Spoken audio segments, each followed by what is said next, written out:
사랑하는 성도 여러분, 월요일 아침을 맞으면서 우리 냉천골 아침 말씀 묵상으로 한 날을 시작하기를 소망합니다. 오늘은 10월 31일이네요.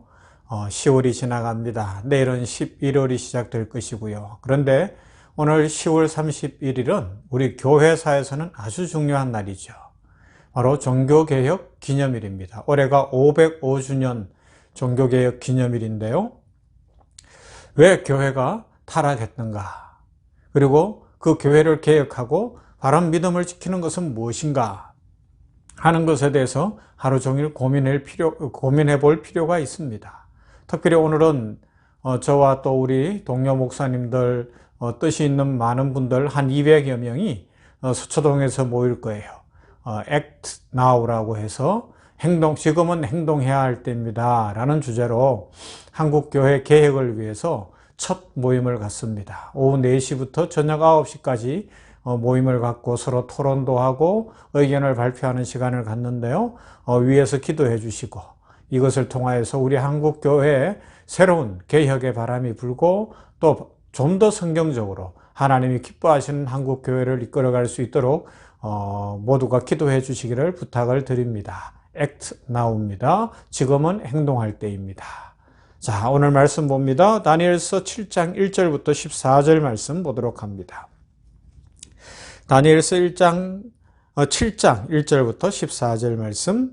바벨론 벨사살 왕 원년에 다니엘이 그의 침상에서 꿈을 꾸며 머릿속으로 환상을 받고 그 꿈을 기록하며 그 일의 대략을 진술하니라. 다니엘이 진술하여 이르되 내가 밤에 환상을 보았는데 하늘에 내 바람이 큰 바다로 몰려 불더니 큰 짐승 넷이 바다에서 나왔는데 그 모양이 각각 다르더라. 첫째는 사자와 같은데 독수리의 날개가 있더니 내가 보는 중에 그 날개가 뽑혔고 또 땅에서 들려서 사람처럼 두 발로 서게 함을 받았으며 또 사람의 마음을 받았더라. 또 보니 다른 짐승 곧 둘째는 곰과 같은데 그것이 몸 한쪽을 들었고 그 입의 사이에는 새 갈빗대가 물렸는데 그것에게 말하는 자들이 있어 이르기를 일어나서 많은 고기를 먹으라 하였더라. 그 후에 내가 또 본즉 다른 짐승 곧 표범과 같은 것이 있는데 그 등에는 새 날개 넷이 있고 그 짐승에게 또 머리 넷이 있으며 권세를 받았더라. 내가 밤 환상 가운데 그 다음에 본 넷째 짐승은 무섭고 놀라우며 또 매우 강하며 또 새로 된 큰 이가 있어서 먹고 부서뜨리고 그 나머지를 발로 밟았으며 그 짐승은 전에 모든 짐승과 다르고 또 10뿔이 있더라. 내가 그 뿔을 유심히 보는 중에 다른 작은 뿔이 그 사이에서 나더니 첫 번째 뿔 중에 셋이 그 앞에서 뿌리까지 뽑혔으며 이 작은 뿔에는 사람의 눈 같은 눈들이 있고 또 입이 있어 큰 말을 하였더라. 내가 보니 왕자가 놓이고 옛적부터 항상 계신 이가 좌정하셨는데 그의 옷은 희기가 눈 같고 그의 머리털은 깨끗한 양의 털 같고 그의 보좌는 불꽃이요 그의 바퀴는 타오르는 불이며 불이 강처럼 흘러 그의 앞에서 나오며 그를 섬기는 자는 천천히요 그 앞에서 모세어 선 자는 만만이며 심판을 베푸는데 책들이 펴놓였더라. 그때에 내가 작은 뿔이 말하는 큰 목소리로 말미암아 주목하여 보는 사이에 짐승이 죽임을 당하고 그의 시체가 상한 바 되어 타오르는 불에 던져졌으며 그 남은 짐승들은 그의 권세를 빼앗겼으나 그 생명은 보존되어 정한 시기가 이르기를 기다리게 되었더라. 내가 또 밤 환상 중에 보니 인자 같은 이가 하늘 구름을 타고 와서 옛적부터 항상 계신 이에게 나아가 그 앞에 인도되매 그에게 권세와 영광과 나라를 주고 모든 백성과 나라들과 다른 언어를 말하는 모든 자들이 그를 섬기게 하였으니 그의 권세는 소멸되지 아니하는 영원한 권세요 그의 나라는 멸망하지 아니할 것이니라. 아멘. 이제 다니엘서에서 우리 7장으로 들어와 지난 금요일에 서론으로 한번 살펴봤고요. 좀 더 이 7장은 중요하기 때문에 우리가 이 인류 역사를 보는 관점, 그러면서 신앙 안에서 하나님께서 인류 역사를 이끌어 가시는 그 장면들을 바르게 알기 위해서 7장은 조금 중요합니다. 그래서 조금 자세히 다뤄볼 건데요. 6장까지는 지난번에도 말씀드린 것처럼 많이 다루지만 다니엘 7장부터는 다루기가 쉽지 않아요. 그러나 이 7장부터의 내용은 한 사람의 어떤 성공 스토리를 넘어서는 민족, 그리고 유대 민족을 넘어서는 하나님 나라의 궁극적 미래가 어떨 것인가, 인류 역사 전체에 대한 어떤 계시, 묵시를 담고 있어요. 그래서 오늘도 읽었지만 짐승이라는 표현, 날개, 내 날개 이런 표현들을 쭉 보면 마치 요한계시록을 읽는 것 같은 그런 마음이 들죠. 그런데 7장 1절을 보면 바벨론 벨사살 왕 원년에 다니엘이 그의 침상에서 꿈을 꾸며 머릿속으로 환상을 받고 그 꿈을 기록하며 그 일의 대략을 진술했다라고 기록되어져 있습니다. 다니엘이 전면에 등장하는 거예요. 그리고 그것이 언제냐? 역사적으로 벨사살 왕 원년으로 나오고 8장에는 벨사살 왕 3년, 10장에는 바사 고레스 왕 제3년, 11장에는 메대 왕 다리오 원년, 이런 역사적 시간들을 이야기합니다. 왜 그렇게 할까요? 본문에서 왕의 연대를 적은 것은 실제 역사적 상황에서 활동하시는 하나님의 역사하심, 그리고 인류 역사 속에 개입하시고 우리 주의 백성들을 이끌어 가시며 교회를 이끌어 가시며 또 구원의 때를 예비하시는 하나님의 구원사를 분명하게 보여주기 위해서 그렇게 하고 있는 거예요. 그러면서 성도들에게 어떤 희망을 갖게 하는 거예요? 교회에는 어떤 희망을 갖게 한다고요? 실망하지 말고 힘들고 어렵지만 참아내고 인내하며 무엇보다 역사의 주인은 하나님이시니 걱정하지 말고 하나님만 믿으면 최후 승리 얻을 것이며 축복된 삶을 살 것을 알려주고 있습니다.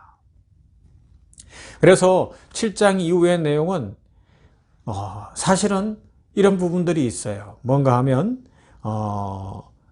주님 다시 오시는 그날이 오기까지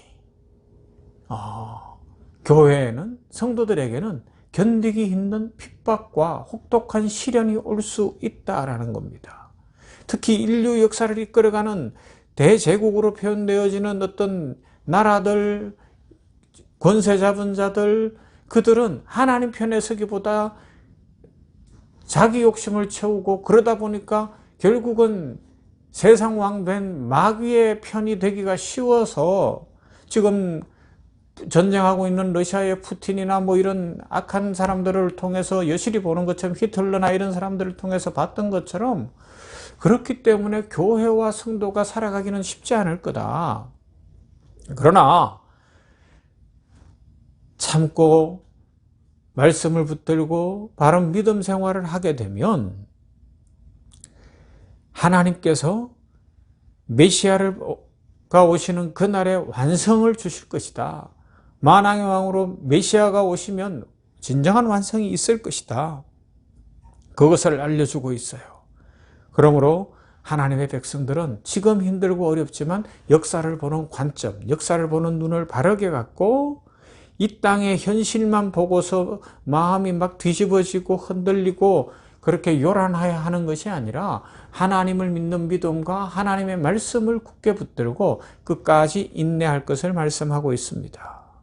그리고 다니엘서 이 말씀을 통해서 우리들이 믿음 안에서 하루하루 어떻게 살아야 할지, 그리고 오늘이 10월 31일인데 이달을 지냈다면 그럼 11월 다음 달은 어떻게 살 것인가? 믿음으로 산다는 건 뭘까? 나에게 하나님이 11월을 허락하셨는데 어떻게 살아내야 할까?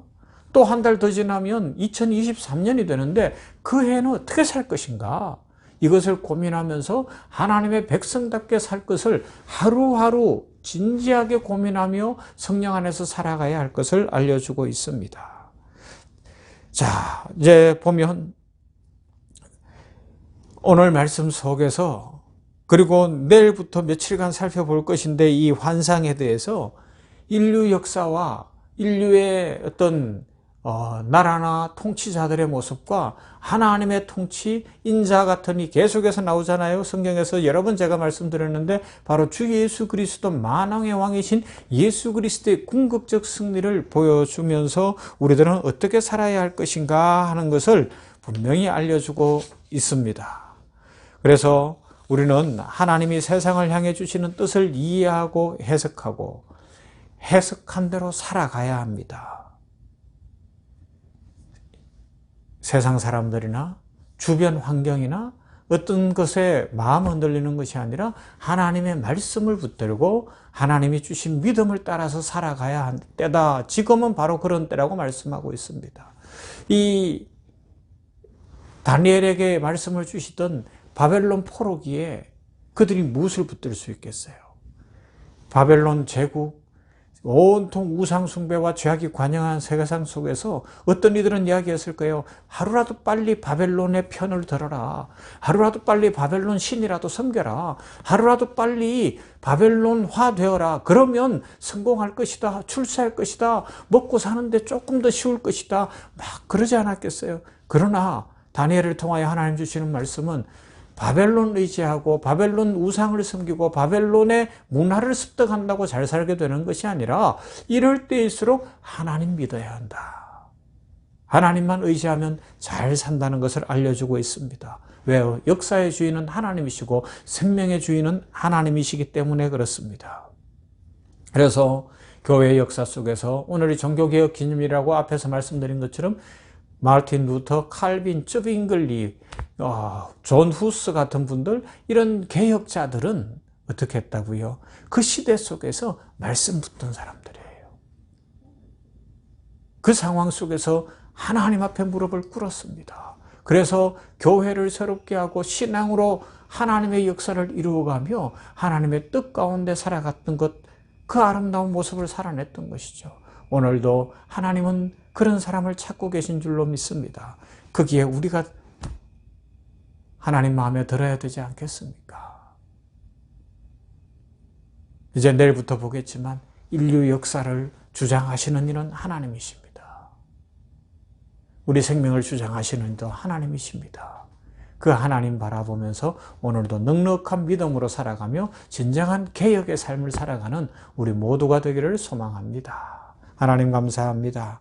오늘 이렇게 냉천골의 아침 말씀 묵상 시간에 다니엘서 7장으로 들어와서 다니엘서 7장의 서론적 부분을 살펴봅니다. 드디어 다니엘이 역사의 전면에 등장하고 다니엘서 1장부터 6장까지는 영웅의 이야기 같고 또 쉽게 이해할 수 있지만 7장부터는 묵시로 당시 바벨론 포로기에 있던 유대인들에게 주시는 말씀임과 동시에 인류 역사 속에 있는 모든 성도들에게 주시는 말씀이기에 우리가 깊이 묵상하기를 원합니다.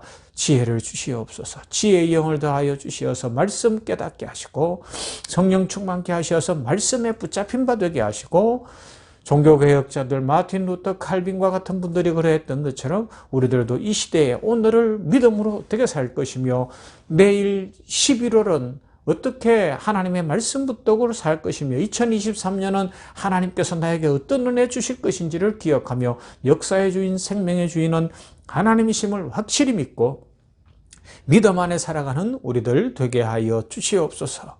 오늘 수초동에서 액트 나우 모임을 갖습니다. 처음으로 갔습니다. 200여 명의 목사, 평신도 또 다양한 사람들이 함께 모여서 한국교회에 나아갈 길에 대해서 논의하고 또 기도하는 시간을 가질 때 주 성령께서 역사하여 주시고 은혜가 넘치며 개혁의 물길이 시작되어지게 하여 주시옵소서. 아버지 하나님 감사합니다. 우리 성도들 한 사람 한 사람 10월도 지켜주셨으니 감사합니다. 오늘 한 날에 하나님께서 크신 복을 주시어서 하나님의 은혜로 10월 마지막 날에 큰 축복받는 모두가 되게 하여 주시옵소서. 예수님 이름으로 기도하옵나이다. 아멘. 찬송합시다. 오늘 종교개혁 기념일이니까 마틴 루터가 작곡한 찬송, 매주는 강한 성이요, 찬송하도록 하겠습니다.